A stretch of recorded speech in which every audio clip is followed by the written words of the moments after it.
What is it? Oh, you guys are mad about the false flag attack? Oh, okay. Maybe so. I guess we can index. Yeah, it was a false flag attack. I don't know why people are upset. Obviously, I don't have evidence, and I'm not sure. But come on.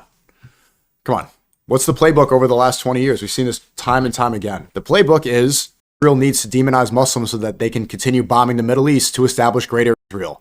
They need to demonize Muslims so that they can be the real terrorists and get American support. The thing is, Netanyahu doesn't realize that the post 9/11 hysteria is over. People don't buy it anymore, especially when their Assad operation falls flat, when a Muslim man, Ahmed, steps in to stop the shooter. Rest in peace to everybody, and prayers to all the families for that tragedy in Australia today. But the reason I think it's a false flag attack, and obviously I wasn't there, I'm not Australian, I don't have concrete evidence. What I immediately saw transpire afterwards is Netanyahu get on stage and immediately take credit. He said, shout out to the Jewish man who stopped that shooter. It wasn't a Jewish man. His name was Ahmed. You don't know the name Ahmed, it basically means Muhammad. It's not a Lebanese Christian. It's not a Jew like Netanyahu says. It was a Muslim man. Not only that, it's the first day of Hanukkah. And if somebody is skilled enough like that shooter, you could see him using a single bolt action rifle. This is a trained soldier. Australia does not have, they have some of the strongest gun control in the world. They don't have access to weapons like that. This is not an incapable man. This is a trained soldier who knows what he's doing. And why would he be stupid enough?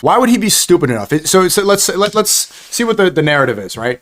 If he's a terrorist, and first let's define terrorism. Terrorism is somebody who kills many people for political or religious gain.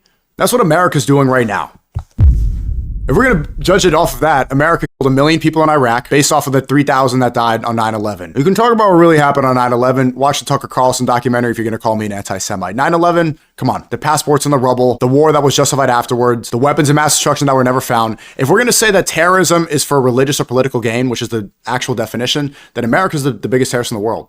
Not only that, we do it to fund Israel. We do it to support Israel. Everybody can now admit that over the past 2 years, over 2 years since October 7th, what was going on in Gaza was a genocide. Why don't we call Israel terrorists? Bombing children nonstop for 2 years straight, killing innocent civilians for religious and political gain, that's terrorism. So if the narrative now is that this Muslim guy in Australia hates Jews so much, why would he kill these people on the first day of Hanukkah, strategically on a roof, making a big public display, knowing that that's going to be used to demonize Muslims and further the agenda of Israel right now? What kind of idiot would do that publicly on the first day of Hanukkah, knowing that they will use that event to justify more support and more money to Israel? He's not that stupid. Any Muslim knows that we get blamed. Muslims get blamed. One Muslim does something bad and all the Muslims get blamed. Let's be consistent. Let's say he is a Muslim shooter. Why are we calling him a Muslim shooter and not an Arab shooter or a brown shooter, wherever he's from? When Tyler Robinson assassinates Charlie Kirk, allegedly, we don't call him a Christian, do we? Do we call Tyler Robinson the Christian shooter? Born in Utah, probably grew up in a Christian or Mormon family? No, we call him Tyler Robinson and insist that he's trans. He's a trans libtard. We call him liberal. We don't call him Christian. Why not? Oh, because he didn't believe in Christianity. Okay, let's apply that logic. If that guy did kill a bunch of Jewish people on the first day of Hanukkah, do you think that guy really believed in Islam? Do you think that he was a good practicing Muslim? In fact, he was probably worse at practicing it, obviously worse at Islam than Tyler Robinson was at Christianity. But they don't apply that same logic. They blame all Muslims because they need to. They need to have one religion be called the terrorists. What they didn't prepare for, what Netanyahu was extremely upset about, and Israel was extremely upset about, they didn't expect a Muslim man to go and ruin that whole strategy, ruin that campaign, to step in there and become the hero. That Muslim guy that stepped in, prayers to him, may Allah bless him and protect him. May God reward him in heaven when he does go. He's still alive. For performing that heroic act. Because that immediately outshined the rest of the narrative that they're trying to run with. The playbook is it's old. It's expired. We know by now. And I can see how angry the people that want to spread hate on Muslims are that hero stepped in and they don't get to use this event to justify more hatred, to justify more propaganda, to justify expanding more and more nukes and more war. Because that's what happens with these events. They will use this, and they already tried to immediately, just like Netanyahu did when Charlie Kirk was assassinated, immediately tried to use it for their own political gain. We're not falling for this anymore. He was Christian. He's Ahmed, and he's from Lebanon. So we'll see more of the events transpire. We'll see this continue. And if it does turn out that, because it's going to be hard to prove that it's a false flag attack, as it always is with the technology we have now.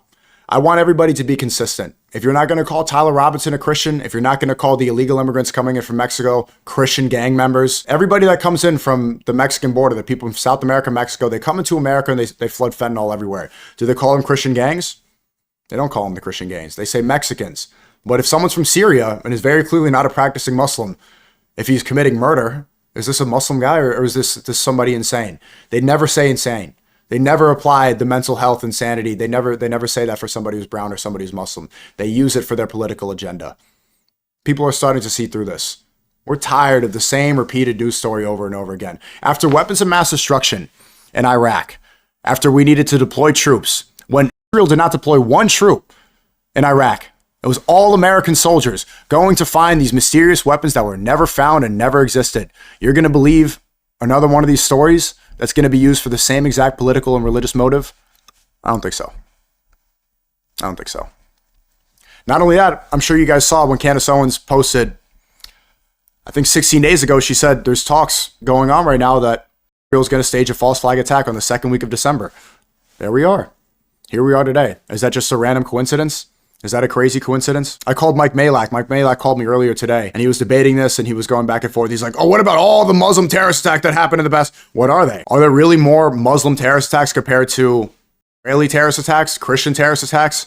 Because if it's just, murder, bombs, this happens all around the world, but only one group continuously gets labeled terrorist. Only one group, they say, needs to suffer for the actions of one person, and that's Muslims. I've never seen people so keen to this pattern before. How come all white people don't suffer the consequence of what Tyler Robinson did? Oh, because they shouldn't. Because that's right. Because he doesn't represent all white Christians. Because he's a bad apple. Because he's insane. Let's apply that same logic when it's a Muslim guy too. Instead of feeding into the hatred and the propaganda that you've been fed for so long.